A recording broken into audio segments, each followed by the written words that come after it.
Hello guys welcome to my YouTube channel A to Z of life. तो বহুদিন পিছত আজি তোমালোকৰ লগ ধৰিবলৈ আহিলোঁ ইউটিউবত। তো মোৰ বিশেষ প্ৰব্লেমৰ কাৰণে মই ইমান দিন ভিডিঅ' পৰা নাছিলোঁ। তো এইটো তোমালোকে নিশ্চয় বুজি পাইছা মই জনামতে। তো কি আৰু কৰা যায়, বিপদটো সকলোৰে থাকে না। তো মই এতিয়াৰ পৰা মানে ৰেগুলাৰ মানে কি সোনকালে ভিডিঅ'খিনি দিবৰ কাৰণে শ্বেয়াৰ কৰিবৰ কাৰণে তোমালোকৰ লগত চেষ্টা কৰিম। তো সময়ৰ অপচয় নকৰি বলা ভিডিঅ'টো আৰম্ভ কৰোঁ। তো আজি মই তোমালোকক ক্লাছ 12ৰ যিটো 2015ত চেপ্টাৰ নম্বৰ 1 যিটো আছে বৈদ্যুতিক আদান আৰু ক্ষেত্ৰ আছে, সেইটোৰ পৰা যিখিনি কুৱেশ্যন আহিছিল সেইখিনি সলভ কৰি দিবলৈ চেষ্টা কৰিম। তো বলা ভিডিঅ'টো আৰম্ভ কৰোঁ। তো আগৰ নিচিনাই মই এনচাৰখিনি কুৱেশ্যন এনচাৰখিনি লিখি ৰাখিছোঁ আগতে, বা জাষ্ট এতিয়া তোমালোকক মই এতিয়া কুৱেশ্যন এনচাৰখিনি বুজাই দিম। তো বলা মই ফাৰ্ষ্টত লিখি ৰাখিছোঁ, দেখা পাই আছে মই ওলাই লওঁ। এইটো চোৱা বৈদ্যুতিক চেপ্টাৰ নম্বৰ 1 হয় 2015ত যিখিনি আহিছিল সেইখিনি। তো কি আছিল, ফাৰ্ষ্ট কুৱেশ্যনটো আছিল যে আদানৰ গঠকৰণ মানে কি বুজায়, বা আদানৰ গঠকৰণ মানে কি। এইটো 1 মাৰ্কৰ কাৰণে আহিছিল। এইটো আদানৰ গঠকৰণ মানে কি, এইটো 1 মাৰ্কৰ কাৰণে আহিছিল 2015ত। তো এইটো এনচাৰ চোৱা, মই এনচাৰ লিখিছোঁ। এনচাৰ লিখাৰ আগতে তোমালোকে বস্তুটো বুজি লোৱা, বস্তুটো কি কৈছে। আদানৰ গঠকৰণ মানে কি, তাৰমানে এইটো এনেকৈ লিখিব মানে আদানৰ গঠকৰণ তাকে কোৱা হয়। মানে এইটো এটা ধৰা হ'ল এইটো এটা আহিত পদাৰ্থ বা আহিত পদাৰ্থ। ইয়াত মানে যিমানখিনি আদান আছে, মুঠ আদান, ইয়াত থকা মুঠ আদান, আদানৰ মৌলিক গোট এটাৰ অখণ্ড গুণিতকৰ সমান। অখণ্ড গুণিতক মানে কি 1 2 3 -1 2 এনেকুৱা হ'ব পাৰে, সেইটো বুজাইছে। তো এইটো ধৰা হ'লে এই গোটেইখিনিত কিউ আদান আছে, কিউ, তেনেহ'লে এনেকৈ লিখিব লাগিব সূত্ৰমতে কিউ ইকুৱেল টু অখণ্ড গুণিতক এন ই কিয় লিখিলোঁ চোৱা, ইয়াত আমি লিখিছোঁ যে আদানৰ মৌলিক গোট, ইয়াত ই হ'ল আদানৰ মৌলিক গোট আৰু ই হ'ল ইটো হ'ল ইলেক্ট্ৰনৰ আদান। চ' ইলেক্ট্ৰনৰ আদানৰ মৌলিক গোট হিচাপে ধৰা হয়। চ' এনেকৈ লিখিব পাৰোঁ যে Q equal to N E, এইটোৱে হ'ল মেইন সূত্ৰ। আৰু ইয়াতে এনটো হ'ব অখণ্ড সংখ্যা, ইয়াত যে এন আছে এই এনটো অখণ্ড সংখ্যা হ'ব লাগিব। তো এইটো মই লিখিছোঁ চোৱা, যে কোনো বস্তুত থকা মুঠ আদানৰ মৌলিক গোট এটাৰ অখণ্ড গুণিতকৰ সমান, ইয়াকে আদানৰ গোটকৰণ বুলি কোৱা হয়। তো এইখিনি লিখিলেই হৈ যাব। আৰু এইটো তোমালোকক অলপ চেঞ্জ কৰিও আহিব পাৰে কুৱেশ্যনটো, যে আদানৰ কোৱান্টিকৰণ মানে কি বুজা। আদানৰ কোৱান্টিকৰণ আৰু গোটকৰণ একেই, ছেম বস্তু একদম। তো এইটো নিশ্চয় বুজি পাইছা তোমালোকে, মই আশা কৰোঁ। তো এতিয়া নেক্সট কুৱেশ্যনলৈ আগবাঢ়ো। তো নেক্সট কুৱেশ্যন আহিছিল আৰু এটা আহিছিল, এইটো 2 মাৰ্কৰ কাৰণে আহিছিল। ৰ'বা মই দেখাই আছোঁ, এইটো চোৱা, এইটো 2015ত 2 মাৰ্কৰ কাৰণে আহিছিল। এইটো চোৱা, এইটো আহিছিল যে কুৱেশ্যনটো হ'ল যে 0.5 আৰ্মষ্ট্ৰং দূৰত্বত ৰখা এটা ইলেক্ট্ৰন আৰু এটা প্ৰটনৰ মাজত ক্ৰিয়া কৰা বৈদ্যুতিক বলৰ মান গণনা কৰা। দিয়া আছে যে প্ৰটন আৰু ইলেক্ট্ৰন প্ৰত্যেকৰে আদানৰ মান 1.6 × 10⁻⁻19 কুলম আৰু 1/4πε0 equal to 9 × 10⁹ newton metre square per coulomb square. এইটো 2 মাৰ্কৰ কাৰণে আহিছিল। তো কুৱেশ্যনটো চোৱা, কুৱেশ্যনটো বুজি লোৱা, তাৰপিছত এনচাৰখিনি কৰিবা কেনেকৈ। তো কুৱেশ্যন কি কৈছে, কুৱেশ্যন কৈছে যে এটা ইলেক্ট্ৰন আৰু এটা প্ৰটন আছে আৰু সেই দুটাৰ মাজৰ দূৰত্ব হৈছে 0.5 আৰ্মষ্ট্ৰং। তো এইটো ধৰা হ'ল ইলেক্ট্ৰন আৰু এইটো ধৰা হ'ল প্ৰটন। তো এইখিনি ডিষ্টেঞ্চ আছে 0.5 আৰ্মষ্ট্ৰং, সেইখিনি কৈছে। তেনেহ'লে এই দুটা ইলেক্ট্ৰন আৰু প্ৰটনৰ মাজত ক্ৰিয়া কৰা বল কিমান হ'ব। তো এই বলটো আমি নিশ্চয় ওলাব পাৰিম, ডিষ্টেঞ্চ দিয়া আছে আৰু এইটো ইলেক্ট্ৰন আৰু প্ৰটনৰ আদান ছেমে, কেৱল ইলেক্ট্ৰনৰ আদান নিগেটিভ হয় আৰু প্ৰটনৰ আদান পজিটিভ হয়। এইটোতো আমি জানো যে ইলেক্ট্ৰন প্ৰটনৰ আদান হ'ল 1.6 × 10⁻⁻19 কুলম। আৰু এইটো আমাৰ কুৱেশ্যনত দিয়াই আছে, নাজানিলেও হ'ব, মানে দিয়াই থাকে বেছিভাগ ক্ষেত্ৰত। তো আৰু আমাক দিয়া আছে 1/4πε0 equal to 9 × 10⁻9 newton metre square per coulomb square. এইটো আমি নিশ্চয় কুলম্বৰ সূত্ৰ জানো। কুলম্বৰ সূত্ৰ যে দুটা আদানৰ মাজৰ আকৰ্ষণ বা বিকৰ্ষণ বল বা বৈদ্যুতিক বল আদান দুটাৰ পূৰণফলৰ সমানুপাতিক, আৰু আদান দুটাৰ মাজৰ দূৰত্বৰ বৰ্গৰ ব্যস্তানুপাতিক। এইটো আমি জানো কুলম্বৰ সূত্ৰ মতে, যে F ইকুৱেল টু এইটো কে আছে, কেৰ মানটো নিশ্চয় জানা, কেৰ ভেলু 1/4πε0 কে আছে এটা, আৰু Q1 into Q2 divided by R square. এটা তো আমি সবে জানো, এটু হল কুলম্বৰ সূত্ৰ। তো ইয়াত কে এৰ ভ্যালু দিয়া আছে, কে মানে আমি জানো 1/4 আৰু কে এৰ ভ্যালু দিয়া আছে 9 × 10⁹ নিউটন মিটাৰ স্কয়াৰ পাৰ কুলম স্কয়াৰ। আৰু R তো দিয়া আছে 0.5 আৰ্মস্ট্ৰং, আৰু Q1 দেওয়া আছে, Q1 Q2 ৰ মান দিয়া আছে সোয়া 1.6 × 10⁻19 কুলম। যেহেতু ইয়াত কৈছে যে প্রোটন আৰু ইলেক্ট্ৰন প্ৰত্যেকেৰ আধানৰ মান 1.6 × 10⁻19 কুলম। তো সব দিয়ে আছে, এতিয়া জাস্ট আমাক এইখিনি ভ্যালু ইয়াত বহাই দি আমাৰ এফৰ মানটো ওলাব লাগে। সেইখিনি তো চোৱা কেনেকৈ এইটো সলভ কৰিব লাগে। তো এইটো চোৱা, প্ৰথমতে এনেকৈ লিখিবা যে দিয়া আছে ইলেক্ট্ৰন আৰু প্ৰটনৰ মাজৰ দূৰত্ব 0.5 আৰ্মস্ট্ৰং। এইটো 0.5 আৰ্মস্ট্ৰং, এইটো মিটাৰত লওঁ। মিটাৰত SI ইউনিট হ'ল মিটাৰ। মিটাৰত ল'লে কি হ'ব 5 × 10⁻11 মিটাৰ। এইটো নিশ্চয় সকলোৱে বুজি পাইছে কেনেকৈ হ'ল। যদি কোনোবাৰ অসুবিধা হৈছে মই বুজাই দি আছোঁ ৰ'বা। তো এইটো কেনেকৈ 0.5 আৰ্মস্ট্ৰং 5 × 10⁻11 আৰ্মস্ট্ৰং হয় এইটো চোৱা।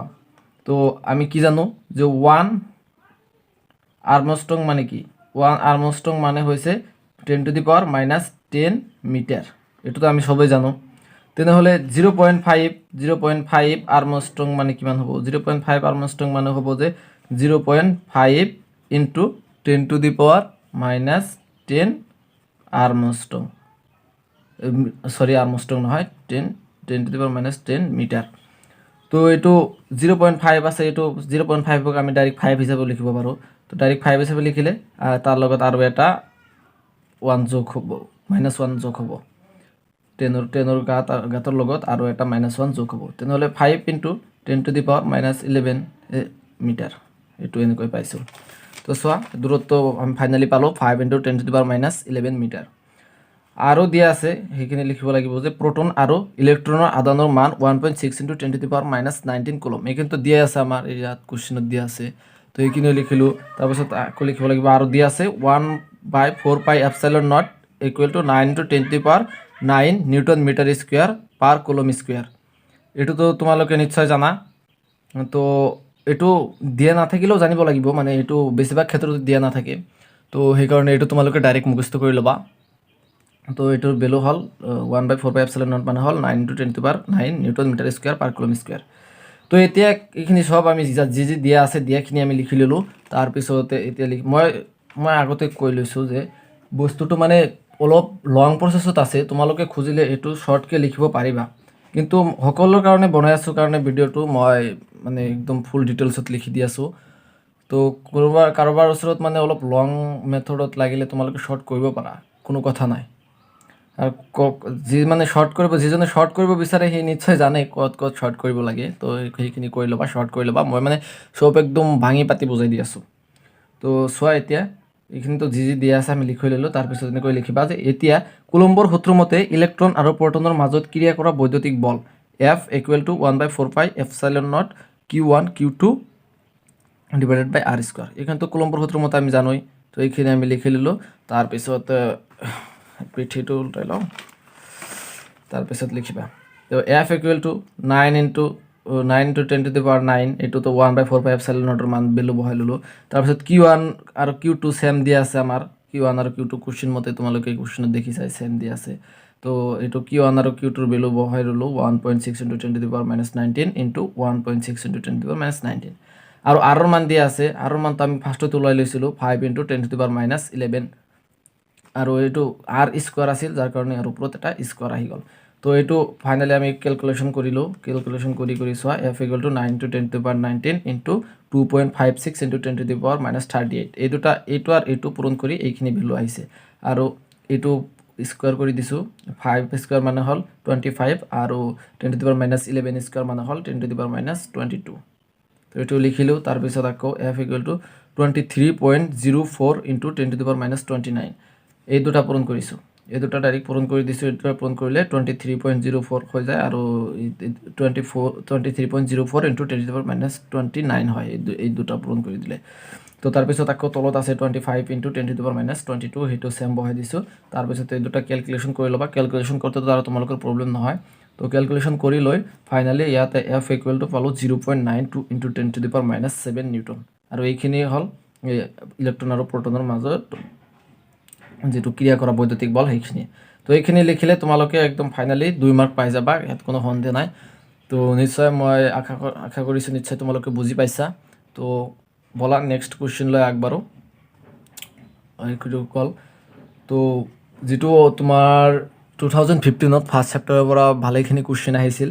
তাত 5 মাৰ্কৰ দুটা আহিছিল, দুটা মানে অৰ টাইপ আছিল, যে এইটো নোৱাৰিলে সেইটো। তো 5 মাৰ্কৰ দুটা, এইটো দুটাই ক'ব লাগিব যিহেতু দুটা আহিছিল, মানে অৰ থাকিলে কি হ'ব, মানে মুঠ মাৰ্ক আহিছিল, মুঠ মাৰ্ক আছিল তোমাৰ তাত সেইখিনি ফাৰ্ষ্ট চেপ্টাৰৰ পৰা ছল্ভ কৰিলে মুঠ মাৰ্ক পালা হয় তোমালোকে 2015ত। সেইফালে 2, 1 আৰু 5, 8 মাৰ্ক আছিল। আৰু যিটো 5 মাৰ্কৰ আছিল, 5 মাৰ্কৰ দুটা আছিল, অৰ দিয়া আছিল। তো এইটো 5 মাৰ্কৰ দুটা এতিয়া ছল্ভ কৰি দিম তোমালোকক। চোৱা 5 মাৰ্কৰ কি আহিছিল। তো চোৱা 2015ত আহিছিল ফাৰ্ষ্ট চেপ্টাৰৰ পৰা ফিজিক্সৰ, যে বৈদ্যুতিক দ্বিমেৰু আৰু দ্বিমেৰু ভ্ৰামকৰ সংজ্ঞা দিয়া। বৈদ্যুতিক দ্বিমেৰু এটাৰ অক্ষৰ ওপৰত থকা বিন্দু এটাত ক্ষেত্ৰ প্ৰবাল্যৰ প্ৰকাশ ৰাশিটো উলিয়া। এইটো 5 মাৰ্কৰ কাৰণে আহিছিল।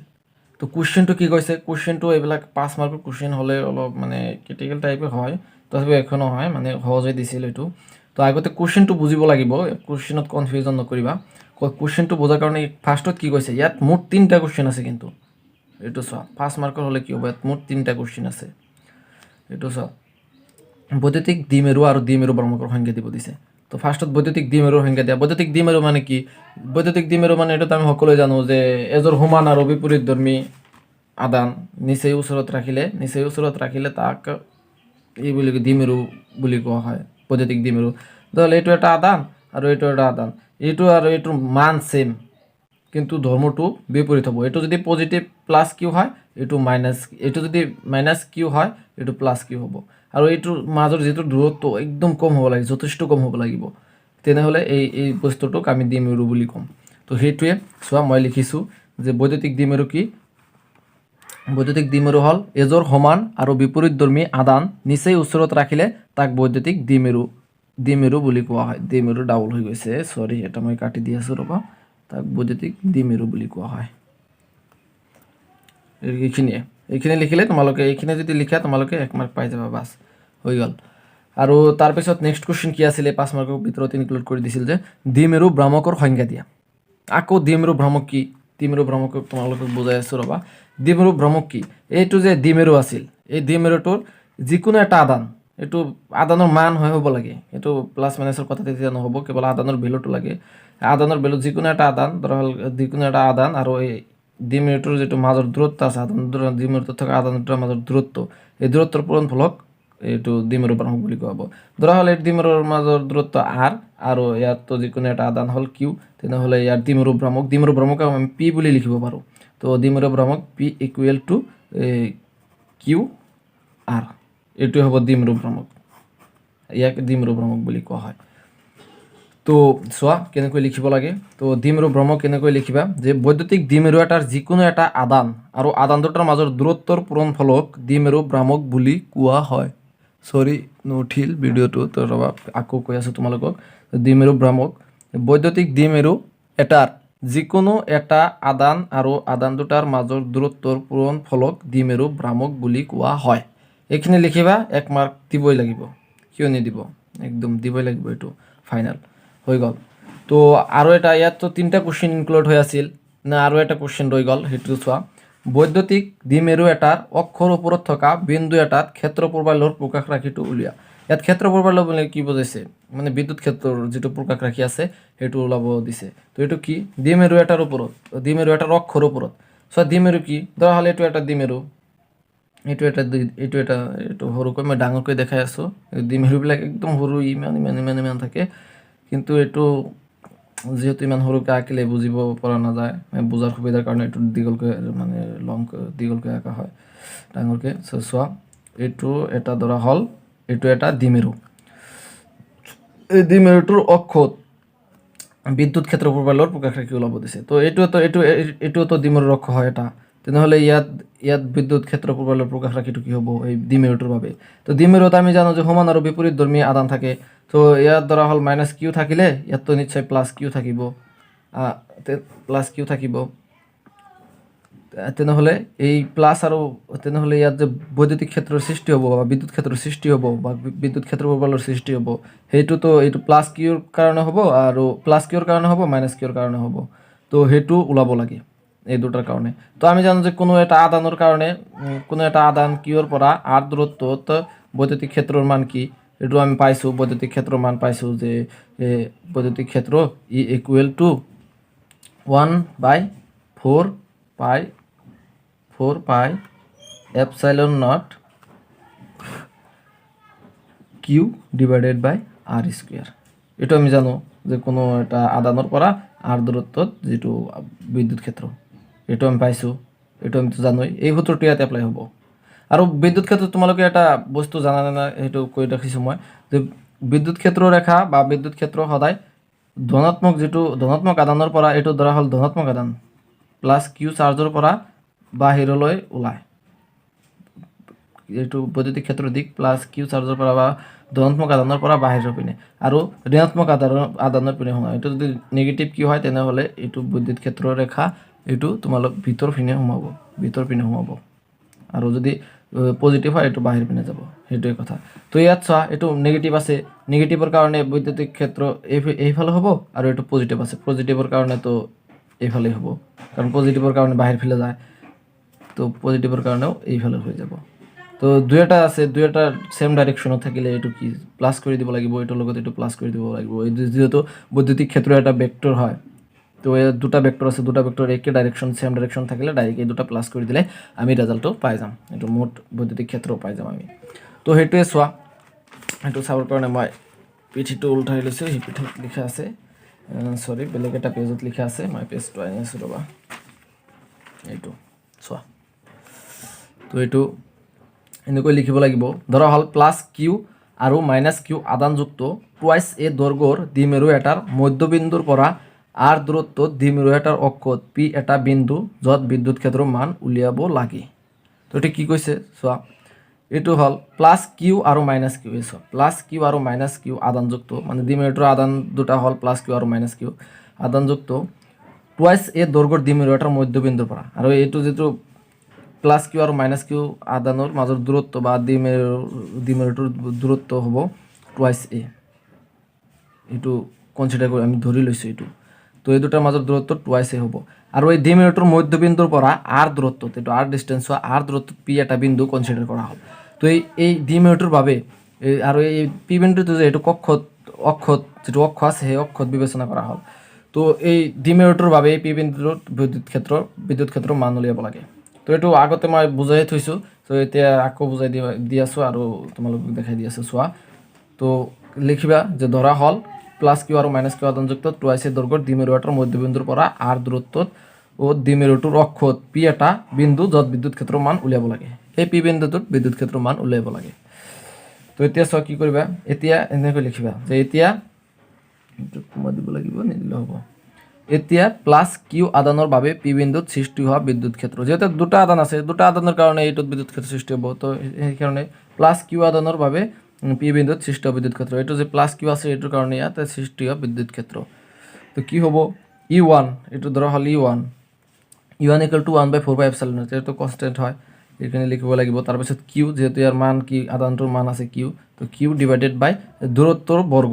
তো ইয়াত দূৰত্ব কি আছে, ইয়াত চোৱা, এইখিনি ডিষ্টেঞ্চ হ'ল আৰ, আৰু এইখিনি ইয়াৰ পৰা এইখিনি হ'ল টুৱাইছ এ, আৰু ইয়াৰ মধ্যবিন্দু হ'লে যিহেতু ইয়াৰ মাজত ভাগ কৰিলে এইটো এই দূৰত্ব হ'ব, এইখিনিও এ হ'ব, এইখিনিও এ হ'ব, এইখিনিও এ হ'ব, যিহেতু ইয়াৰ মাজৰ দূৰত্ব টুৱাইছ এ, সৌ মাজত ভাগ কৰি দিলে এ হৈ যাব দুইফালে।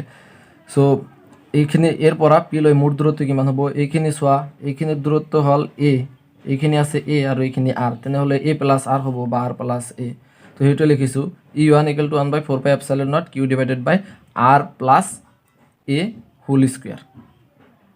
আৰু ইয়াৰ দিক কোনফালে হ'ব, সেইটো যিহেতু ধনাত্মক আদান, এইটোৰ পৰা মানে বাহিৰ পিনে দিব, এইটোৰ পৰা এইটো মানে আঁতৰাই দিব বস্তু, বিদ্যুৎ ক্ষেত্ৰৰ দিক ইয়াৰ পৰা অপজিট ছাইডত হ'ব। তো চোৱা সেইটোৱে, আৰু E1ৰ দিক এৰ পৰা পিৰ পিনে, তো এৰ পৰা মানে এই পিনে যাব, এই পিনে যাব, পিৰ পিনে যাব।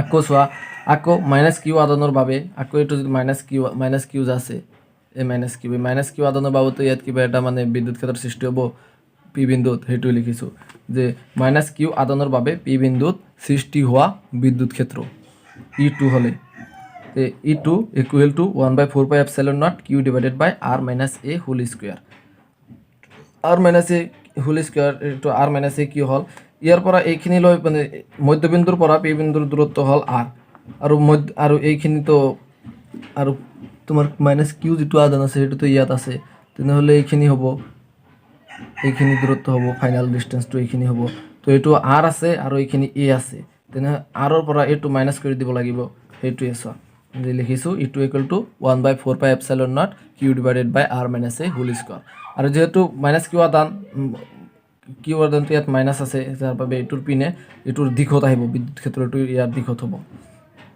এই মাইনাছ কিউৰ পিনে আহিব চ' সেইটোৱে লিখিছোঁ যে ইটোৰ দিশ পিৰ পৰা বিৰ পিনে এইটো পি বিন্দু এইটো এইফালে হ'ব এই বিৰ পিনে আহিব এইটো এইফালে তো এইটো লিখিলোঁ চোৱা এতিয়া এনেকৈ লিখিব লাগিব যে যিহেতু E2 গ্ৰেটাৰ দেন E1 ইয়াত স্পষ্ট দেখা পাইছোঁ যে E2তকৈ E1 সৰু বা E2 E1তকৈ ডাঙৰ কিয় চোৱা এই সবটো ছেমে আছে সব ছেম কেৱল চেঞ্জ তোমাৰ এই দূৰত্বৰ মাজত এইটো যিটো দূৰত্ব আছে এইটো ডিষ্টেঞ্চটো তো কোনো এটা বস্তু সৰু সংখ্যাৰে যদি আমি সেইটো একেই ছেম সংখ্যাক যদি আমি এবাৰ সৰু সংখ্যাৰে ডিভাইড কৰোঁ আৰু এবাৰ ডাঙৰ সংখ্যাৰে ডিভাইড কৰোঁ তেনেহ'লে কোনটো ৰেজাল্টটো আমি ডাঙৰ পাম নিশ্চয় যিটো সৰু সংখ্যাৰে ডিভাইড কৰিম সেইটোৰ আমি ৰেজাল্টটো ডাঙৰ পাম তো সেইটোৱে চোৱা এইটো আৰ মাইনাছ এইটো সৰু আৰু আৰ প্লাছ এইটো ডাঙৰ এইটো আৰ প্লাছ এইটো ডাঙৰ হৈ যাব আৰু আৰ মাইনাছ এইটো সৰু যাৰ বাবে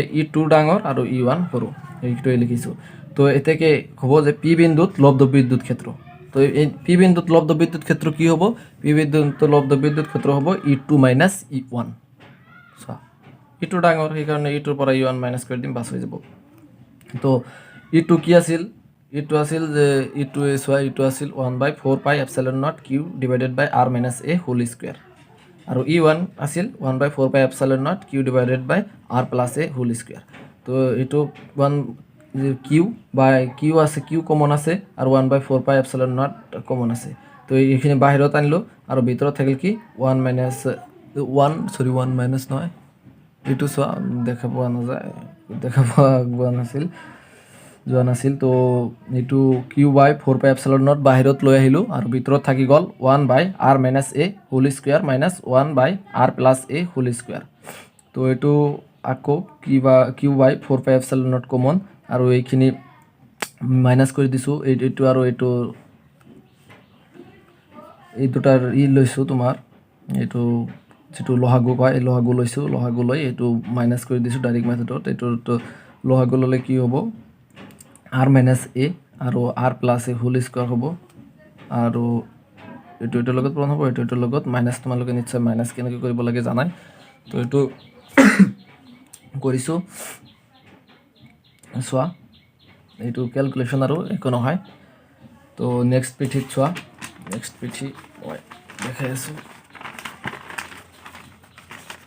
নেক্সট পিঠি এইটো চোৱা ই equal to Q/4 pi epsilon not আৰু সেইখিনি যিটো আছে A plus B whole square আৰু এ মাইনাছ বি হোল স্কুৱাৰ সূত্ৰত ভাঙি দিছোঁ চোৱা এইটো আছিল R plus A whole square আছিল তো এইটো ভাঙি দিলে কি হ'ব আৰ স্কুৱাৰ প্লাছ এ স্কুৱাৰ প্লাছ টুৱাইছ এ আৰ আৰু ইয়াত মাইনাছ আছিল মাইনাছ আৰু ব্ৰেকেট মাৰি দিছোঁ এইটো আছিল যে এ মাইনাছ বি হোল স্কুৱাৰ ফৰ্মত ভাঙি দিছোঁ এইটো আছিল R minus A whole square আছিল তো এইটো ভাঙি দিলে কি হ'ব আৰ স্কুৱাৰ প্লাছ এ স্কুৱাৰ মাইনাছ টুৱাইছ এ আৰ হৈ যাব আৰু ডিভাইডেড বাই আছিল R square minus A square R square minus A square কি হ'ল চোৱা তোমালোকে আকৌ এইটো চোৱা আৰ মাইনাছ এ ইনটু আৰ প্লাছ এ আছিল তো এইটো আমি জানো যে এ মাইনাছ বি আৰু এ প্লাছ বি এইটো থাকিলে কি হ'ব এ স্কুৱাৰ প্লাছ বি স্কুৱাৰ হ'ব এ স্কুৱাৰ মাইনাছ বি স্কুৱাৰ হ'ব সেই সূত্ৰত লিখিছোঁ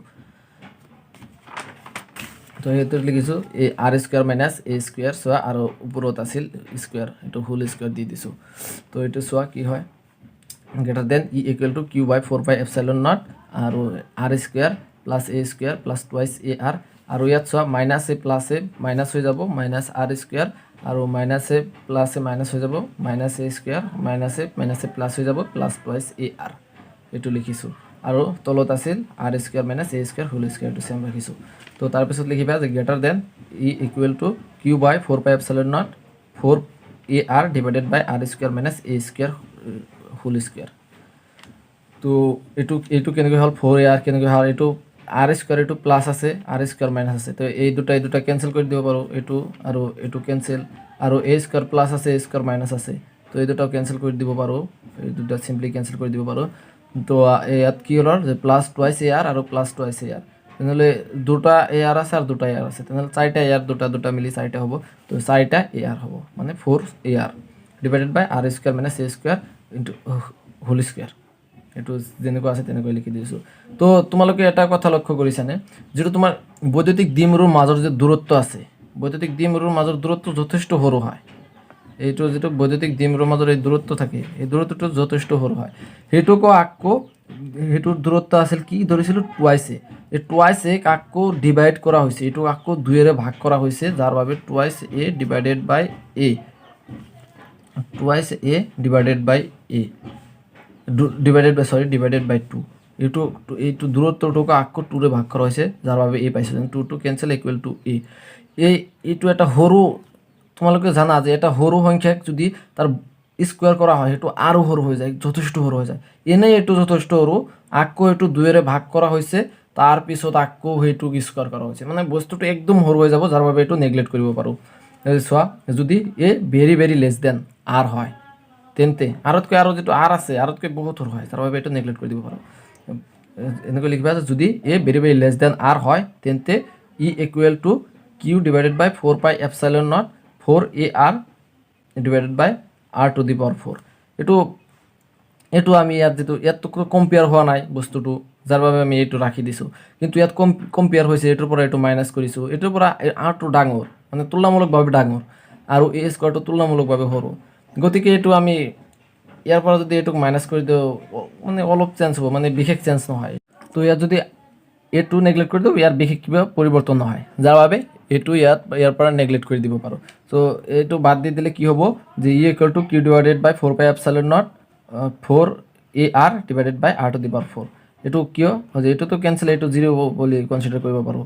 তো r স্কোয়াৰ আছে আৰু হোল স্কোয়াৰ আছে, তেনেহ'লে এই দুটা মিলি হ'ব r to the power 4, r to the power 4 হৈ গ'ল। তাৰপিছত লিখিবা যে greater than E equal to Q into টুৱাইছে, এইটো মই কিয় লিখিলোঁ, যিহেতু ইয়াত বস্তুটো চোৱা না, এইটো আৰু কেনচেল, ইয়াত যে এটা আৰ আছে, এই আৰটো এই আৰৰ লগত কাটি দিব পাৰিম। ইয়াত আছে 4টা আৰ আছে, ইয়াত 4টা আৰ পূৰণ হৈ আছে, আৰু ইয়াত এটা আৰ আছে, তেনেহ'লে ইয়াৰ পৰা এটা কেনচেল কৰি দিব পাৰোঁ, ইয়াত আৰু 3টা আৰ পূৰণ হৈ থাকিব, মানে আৰ কিউব থাকিব ইয়াত ফাইনেলি আৰ কিউব থাকিব। সেইকাৰণে ইয়াত আৰ কিউব লিখিছোঁ, আৰ কিউব লিখিছোঁ, তলত 4 pi epsilon not R cube, তেনেহ'লে ইয়াততো আৰু আৰ নাই, তো এইটো শ্বৰ্ট কৰাৰ কাৰণে মই ডাইৰেক্ট কৰি দিছোঁ যে Q into twice A whole into 2, ইয়াত লিখিব পাৰোঁ। তো ইয়াত 4টাই আছে, তো ইয়াত 4টাৰ পৰা এই দুটাই লিখিলোঁ, আৰু কিউ পূৰণ হৈ আছে, চবকেইটা পূৰণ হৈ আছে, তেনেহ'লে আৰু 4টা এ বনাবলৈ এইটো 2 আৰু দিলোঁ, যে 2 পূৰণ কৰি দিলোঁ, তো এইটো 4টা এ হৈ গ'ল। তো কিউ ইনটু টুৱাইছে মানে আমি জানো পি, বৈদ্যুতিক দ্বিমেৰু ভ্ৰামক আগতে কৈ আহিছোঁ তোমালোকক, এইটো কুৱেশ্যনতে বুজাইছোঁ বৈদ্যুতিক দ্বিমেৰু ভ্ৰামক। তো সেইটো লিখিছোঁ, চোৱা, গ্ৰেটাৰ দেন ফাইনেলি পাম E equal to twice P divided by 4 pi epsilon not R cube থাকি গ'ল। ইয়াত পি হ'ল দ্বিমেৰু ভ্ৰামক, আৰু P equal to twice A into Q. এইটো আগতে পাইছা, চোৱা তোমালোকে, এইটো যিটো কুৱেশ্যন আছিল সেইটোতে তোমালোকে দেখাইছিলোঁ, চোৱা, এইটো বৈদ্যুতিক দ্বিমেৰু ভ্ৰামক, চোৱা, বৈদ্যুতিক দ্বিমেৰু ভ্ৰামক, যে দ্বিমেৰু এটাৰ যিকোনো এটা আদান দুটাৰ মাজৰ দূৰত্বৰ ফলক বৈদ্যুতিক দ্বিমেৰু এটাৰ যিকোনো এটা আদান আৰু আদান দুটাৰ মাজৰ দূৰত্বৰ ফলক দ্বিমেৰু ভ্ৰামক বুলি কোৱা হয়। এইটো বুজাইছিলোঁ, তো সেইটো সেনেকৈ লিখি দিছোঁ। তো ফাইনেলি আমি এইটো প্ৰকাশ ৰাশিটো পাম কি, যে দ্বিমেৰুৰ অক্ষত ৰখা বা থকা বিন্দু এটাত বৈদ্যুতিক ক্ষেত্ৰ প্ৰবালৰ প্ৰকাশ ৰাশিটো E equal to twice P divided by 4 pi epsilon not R cube. এইটোৱে হ'ল আমাৰ ফাইনেল ৰিজাল্ট। তো নিশ্চয় আশা কৰোঁ তোমালোকে বুজি পাইছা। আৰু এটা কুৱেশ্যন আছে, সেইটো তোমালোকক এতিয়া বুজাই দিবলৈ চেষ্টা কৰিছোঁ। এতিয়া আমি নেক্সট কুৱেশ্যনলৈ আগবাঢ়োঁ। তো 2015ত 5 মাৰ্কৰ কাৰণে যিটো কুৱেশ্যন আহিছিল, দিয়া আহিছিল, দুটা কুৱেশ্যন আহিছিল 5 মাৰ্কৰ, আছিল যে এইটো নোৱাৰিলে এইটো কৰিবা। তো আন এটা হ'ল যে বৈদ্যুতিক ক্ষেত্ৰৰ ধাৰণা ব্যাখ্যা কৰা, এইটো আছিল বৈদ্যুতিক ক্ষেত্ৰৰ ধাৰণা ব্যাখ্যা কৰা। আৰু তিনিটা কুৱেশ্যন ইয়াত মিলাই দিছিল আগৰটোৰ নিচিনা। ইয়াত যে প্ৰথম কুৱেশ্যনটো আছিল বৈদ্যুতিক ক্ষেত্ৰৰ ধাৰণা ব্যাখ্যা কৰা, তাৰপিছত আছিল কোনো পৃষ্ঠৰ মাজেৰে পাৰ হোৱা বৈদ্যুতিক অভিবাহ ক্ষেত্ৰ প্ৰবাল্যৰ পদত প্ৰকাশ কৰা, দেখুওৱা যে সুষম বৈদ্যুতিক ক্ষেত্ৰ এখনৰ সমান্তৰাল অক্ষযুক্ত চুঙাকৃতিৰ ফোফলা পৃষ্ঠ এখনৰ মাজেৰে পাৰ হোৱা বৈদ্যুতিক অভিবাহৰ মান 0। এইটো ইয়াত 3টা কুৱেশ্যন দেখুৱাব লাগে, 5 মাৰ্কৰ কাৰণে আহিছিল 2015ত। তো প্ৰথম কুৱেশ্যনটো চোৱা, প্ৰথম কুৱেশ্যনটো কি আছিল বৈদ্যুতিক ক্ষেত্ৰৰ ধাৰণা ব্যাখ্যা কৰা। বৈদ্যুতিক ক্ষেত্ৰ তাৰমানে বৈদ্যুতিক ক্ষেত্ৰৰ ধাৰণা ব্যাখ্যা মানে কি, বৈদ্যুতিক ক্ষেত্ৰৰ কাক বোলে এইটোৱে লিখিব লাগে। তো আমি জানো যে বৈদ্যুতিক ক্ষেত্ৰ কাক বোলে এইটো নিশ্চয় আমি সকলোৱে জানো। তো এইটো এনেকৈ লিখিবা যে বৈদ্যুতিক আদান এটাই তাৰ চাৰিওফালে যিমান পৰিসৰ লৈ তাৰ প্ৰভাৱ বিস্তাৰ কৰিব পাৰে সেই অঞ্চলটোক সেই আদানটোৰ বিদ্যুৎ ক্ষেত্ৰ বুলি কোৱা হয়। মানে চোৱা বস্তুটো কেনেকুৱা, মানে ইয়াত এটা আদান ৰখা হ'ল না, ইয়াত এটা আদান ৰখা হ'ল। এই আদানটোৱে ইয়াৰ পৰিসৰ মানে চাৰিওপিনে যি পৰিসৰ লৈ ইয়াৰ এই আদানটোৰ বল অনুভূত হ'ব বা এই আদানটোৱে ক্ৰিয়া কৰিব পাৰিব, সেই অঞ্চলটোকে বিদ্যুৎ ক্ষেত্ৰ বুলি কোৱা হ'ব এই আদানটোৰ বাবে। তো সেইটোৱে লিখিব লাগে। আৰু ছেকেণ্ড কুৱেশ্যনটো কি আছিল চোৱা, ছেকেণ্ড কুৱেশ্যনটো আছিল যে কোনো পৃষ্ঠৰ মাজেৰে পাৰ হোৱা বৈদ্যুতিক অভিবাহ ক্ষেত্ৰ প্ৰবাল্যৰ পদত প্ৰকাশ কৰা। তো এইটো কি হ'ল যে কোনো পৃষ্ঠৰ মাজেৰে পাৰ হোৱা বৈদ্যুতিক অভিবাহ ক্ষেত্ৰ মানে কি, অভিবাহ মানে ফ্লাক্সৰ কথা কৈছে, আৰু ক্ষেত্ৰ প্ৰবাল্য মানেতো বিদ্যুৎ ক্ষেত্ৰ। তো মানে অভিবাহক বিদ্যুৎ ক্ষেত্ৰ প্ৰবাল্যৰ পদত কেনেকৈ লিখিব পাৰোঁ সেইটো আমাক লিখিব দিছে। তো আমি এইটো এনেকৈ লিখিব পাৰোঁ যে আমি জানো যে ই বিদ্যুৎ ক্ষেত্ৰত এই ক্ষেত্ৰফলৰ মাজেৰে পাৰ হোৱা বৈদ্যুতিক অভিবাহ পৃষ্ঠকালি এ আৰু বিদ্যুৎ ক্ষেত্ৰ ইৰ ডট পূৰণৰ সমান। তো এইটো আমি কেনেকৈ জানো যে ই বিদ্যুৎ ক্ষেত্ৰত যদি কোনো এটা পৃষ্ঠৰ মাজেৰে, আমি এইটো আগেও জানো, এইটো মানে এটা নিয়ম এটাই যে কোনো পৃষ্ঠৰ মাজেৰে ই বিদ্যুৎ ক্ষেত্ৰৰ, ইয়াত বিদ্যুৎ ক্ষেত্ৰ ধৰা হ'ল ই, আৰু এই পৃষ্ঠৰ মাজেৰে ধৰা হ'ল এই পৃষ্ঠৰ মাজেৰে কোনো ফ্লাক্স পাৰ হৈ যায় আছে। যদি ফাই ফ্লাক্স পাৰ হৈ যায় এই পৃষ্ঠৰ মাজেৰে ই বিদ্যুৎ ক্ষেত্ৰত, তেনেহ'লে আমি এনেকৈ লিখিব পাৰোঁ phi equal to E dot A, এইটোৱে আমি লিখিব পাৰোঁ।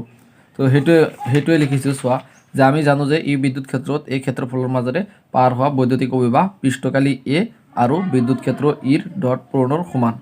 এই পৃষ্ঠকালিটো হ'ল এই পৃষ্ঠটোৰ যিটো পৃষ্ঠ আছে, এই পৃষ্ঠটোৰ পৃষ্ঠকালি হ'ল এ, যিটো ধৰা হ'ল, তেনেহ'লে ই ডট প্ৰডাক্টৰ সমান। তেনেহ'লে বৈদ্যুতিক অভিবাহ মানে ফ্লাক্স, এইটো আকৌ কৈ দিছোঁ, অভিবাহ মানে ফ্লাক্স। তো বৈদ্যুতিক অভিবাহ phi equal to E dot A হ'ব। তো ডট প্ৰডাক্ট নিশ্চয় আমি জানো, ডট প্ৰডাক্ট কৰিলে হ'ব greater than phi equal to E A cos theta, য'ত ইয়াত থিটা হ'ল ই আৰু এৰ মাজৰ কোণ। ই হ'ল বিদ্যুৎ ক্ষেত্ৰ আৰু এ হ'ল যিটো তোমাৰ এৰিয়া ভেক্টৰ যিটো কয়, সেইটো এৰিয়া ভেক্টৰ এইটো থিটা হ'ল ই বিদ্যুৎ ক্ষেত্ৰ আৰু এৰিয়া ভেক্টৰৰ মাজৰ কোণ। তো হৈ গ'ল, ইয়াত 3টা কুৱেশ্যন আছিল, 3টাৰ মাজত এইটো এটা হৈ গ'ল আৰু এইটো এটা হৈ গ'ল।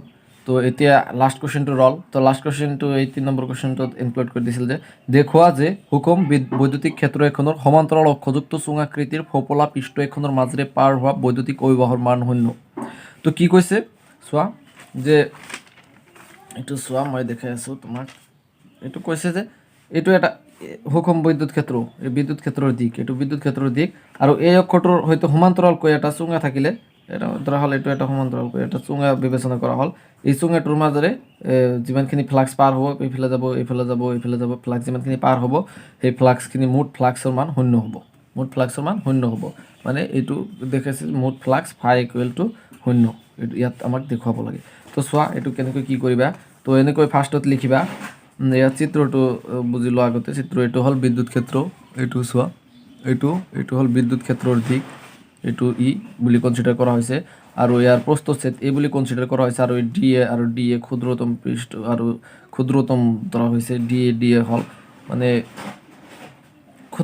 ক্ষুদ্রতম এটা অংশ, প্রস্থচ্ছেদের ক্ষুদ্রতম এটা অংশ, আর ডিএস হল ইয়ার বক্রপৃষ্ঠর কালি হল ডিএস, এস হল ইয়ার বক্রপৃষ্ঠর কালি, আর এর ডিএস হল ক্ষুদ্রতম বক্রপৃষ্ঠর কালি ক্ষুদ্রতম অংশ, এটা ডিএস বুলি কনচিডাৰ কৰা হৈছে। তো ইয়াত এনেকৈ লিখিবা যে ধৰা হ'ল চিত্ৰত দেখুওৱাৰ দৰে ই সুষম বিদ্যুৎ ক্ষেত্ৰৰ সমান্তৰাল অক্ষযুক্ত এ প্ৰস্তুচ্ছেদ আৰু এছ বক্ৰপৃষ্ঠৰ কালি বিশিষ্ট চুঙা এটা বিবেচনা কৰা হ'ল। এইটো সুষম বিদ্যুৎ ক্ষেত্ৰ ই, আৰু এইটোৰ সমান্তৰালকৈ চুঙা অক্ষযুক্ত, এইটো সমান্তৰাল চুঙাৰ অক্ষ, এইটো আৰু চুঙাৰ অক্ষ আৰু যিটো বিদ্যুৎ ক্ষেত্ৰ আছে এইটো সমান্তৰাল হয়। তো ইয়াত লিখিছোঁ যি সেইটোৱে আঁকিছোঁ চোৱা। আৰু এই প্ৰস্থচ্ছেদ মানে কি, এইখিনি বুজাইছে, এইখিনি আৰু এইখিনি এ বুলি কনচিডাৰ কৰা হৈছে আৰু ইয়াৰ বক্ৰপৃষ্ঠৰ কালি ডিএছ মানে বক্ৰপৃষ্ঠ মানে এইখিনি কালি বক্ৰপৃষ্ঠৰ কালি ডিএছ বুলি এছ বুলি কনচিডাৰ কৰা হৈছে। তো এতিয়া চোৱা কি এতেকে ফোপলা চুঙাটোৰ মাজেৰে পাৰ হোৱা মুঠ ফ্লাক্স এই ভিডিঅ'ত চোৱা মুঠ ফ্লাক্স কি হ'ব। তো মুঠ ফ্লাক্স হ'ব দেখাই আছোঁ মুঠ ফ্লাক্স হ'ব phi equal to integration E dot D A cos 180 degree. চ' এইটো কেনেকৈ হ'ব কছ 180 ডিগ্ৰী এইটো চোৱা তোমালোকে ইয়াত চোৱা এইটোৰ কাৰণে কনচিডাৰ কৰা হ'লে আমি জানো যে ফাই equal to E A cos থিটা এইটোতো আগতে পাইছোঁ ইয়াতো প্ৰমাণ কৰিলোঁ আগতো লিখিলোঁৱে। তো ই দিয়া আছে তো আমি জানোই এ কছ থিটা চ' ইণ্টিগ্ৰেশ্যন এইটো যিহেতু সৰু পৃষ্ঠৰ কাৰণে লৈছোঁ সৰু পৃষ্ঠ কনচিডাৰ কৰা হৈছে সেই সৰু পৃষ্ঠ ডি এ ধৰা হৈছে তেনেহ'লে হ'ব ই ডট ডি এ কছ থিটা তেনেহ'লে এই মুঠ প্ৰস্তুতছেদখনৰ কাৰণে হ'ব integration E dot D A cos থিটা সেইটোৱে লিখিছোঁ। আৰু ইয়াত যে কছ থিটাৰ ভেলুৱাত 180 চোৱা কেনেকৈ এইফালে গৈছে গৈছে এইফালে গৈছে এই যিটো তোমাৰ এৰিয়া ভেক্টৰ সেইটো তো ইয়াৰ মাজত কোণ কিমান হ'ব 180 হ'ব আৰু এইফালে চোৱা এইফালে হ'ব 0 ডিগ্ৰী হ'ব একে দিশত গৈছে এইফালেও বিদ্যুৎ ক্ষেত্ৰ গৈছে এইফালে এৰিয়া ভেক্টৰ দিশ তেনেহ'লে এইফালে 0 ডিগ্ৰী হ'ব আৰু এইফালে চোৱা এইফালে বাহিৰ ফালে মানে যিফালে যাওক মানে বাহিৰ ফালে এইফালে গৈছে মানে বাহিৰ ফালে আহিছে বস্তুটো তো অক্ষৰ লগত এইটো কিমান ডিগ্ৰী কোণ কৰিব এইটো যদি টানি দিয়ে এইটো 90 ডিগ্ৰী কোণ কৰিব নহয় তেনেহ'লে এইটো কোণ 90 ডিগ্ৰী হ'ব। চ' সেইটোৱে লিখিছোঁ চোৱা বাৰ মই আৰু এইফালে আহি এনে দেখাই নিদিওঁ তো চোৱা মই দেখাই আছোঁ তোমালোকক এইটো চোৱা তো এইটো phi equal to E dot D A cos 180 সেইটোৰ কাৰণে 180 তাৰপিছত আছে ই ডট ডি এছ যিটো বক্ৰপৃষ্ঠৰ কাৰণে আছে সেইটো 90 ডিগ্ৰী দেখাইছোঁ ইণ্টিগ্ৰেশ্যন কৰি দিছোঁ কিহৰ কাৰণে সেইটো তোমালোকে নিশ্চয় ধৰিব পাৰিছা মানে ক্ষুদ্ৰতম অংশ কনচিডাৰ কৰি লৈছোঁ ক্ষুদ্ৰতম অংশ কনচিডাৰ কৰি লৈ তাৰপিছত গোটেইখিনিৰ মান ওলোৱাৰ কাৰণে এইটো ইণ্টিগ্ৰেশ্যন কৰি দিছোঁ তাৰপিছত প্লাছ ই ডি এ কছ 0 ডিগ্ৰী মানে একে দিশত আছিল কছ 0 ডিগ্ৰী সেইটো তোমালোকে নিশ্চয় বুজি পাইছা। তাৰপিছত লিখিবা greater than phi equal to minus E dot E integration D A ইটো বাহিৰত ল'লোঁ আৰু ডি এটো ৰাখি দিলোঁ বা ই কনষ্টেণ্ট হয় যিহেতু ইয়াত। চ' ইয়াত মাইনাছ কিয় হ'ল আমি জানো যে কছ 180 মানে হ'ল -1 যাৰ বাবে এইটো -1 পূৰণ কৰি দিছোঁ মানে -1 পূৰণ কৰি দিয়াৰ কাৰণে ইয়াত মাইনাছ চিহ্নটো আহি গৈছে আৰু ডি এটো ইণ্টিগ্ৰেশ্যন ভিতৰত ৰাখি দিলোঁ আৰু প্লাছ 0 এইখিনিৰ মান 0 কি হ'ল গম পাইছা না মানে কছ 90 ডিগ্ৰীৰ মান 0 লগত এইখিনি পূৰণ কৰি দিলে 0 হৈ যাব যাৰ বাবে 0 বহাই দিছোঁ। তাৰপিছত হ'ল ইটো ইয়াততো কনষ্টেণ্ট ই বাহিৰত আনিলোঁ ডি এটো থাকি গ'ল আৰু কছ 0 ডিগ্ৰী মানে কি কছ 0 ডিগ্ৰী মানে 1 পূৰণ কৰি দিলে এইখিনি থাকিব। ত' greater than phi equal to minus E A মানে ডি এ যদি আমি ইণ্টিগ্ৰেশ্যন কৰোঁ তেনেহ'লে ই হ'ব নিশ্চয় এইটো তোমালোকে জানা এইটো আৰু মানে বুজাই দিয়াৰ কাৰণে মই চেষ্টা নকৰিলোঁ এইটো মই আশা কৰোঁ তোমালোকে সকলোৱে জানা এইটো মেথছতো পঢ়িছা ফিজিক্সৰ ফাৰ্ষ্ট ইয়েৰত আছিল মানে চবতে লাগে ইণ্টিগ্ৰেশ্যনটো।